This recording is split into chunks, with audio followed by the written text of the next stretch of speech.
Poovathumkadavu farmers സഹകരണ bank വിദ്യാഭ്യാസ award സമർപ്പണം നടത്തി.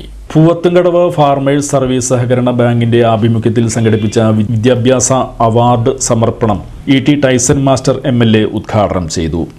Bank vice president E V. Surendran സ്വാഗതം ആശംസിച്ച ചടങ്ങിൽ പ്രസിഡന്റ് എം.ആർ. ജോഷി അധ്യക്ഷത വഹിച്ചു.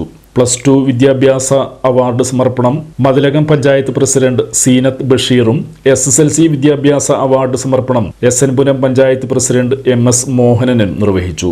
മതിലകം പഞ്ചായത്ത് വിദ്യാഭ്യാസ standing committee chairperson Sumathi Sundaran, ഗ്രാമപഞ്ചായത്ത് അംഗം TS ശീതൾ, ഭരണസമിതി അംഗം P. Ajith Kumar, MK Chandran, managing director in charge TB Sreeja എന്നിവർ സംസാരിച്ചു. അതിനുശേഷം ഫാത്തിമ നസ്രി,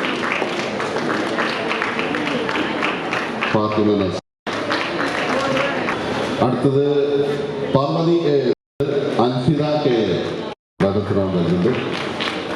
അവസാനം നല്ലൊരു വേദി ഏറ്റവും അവസാനമായി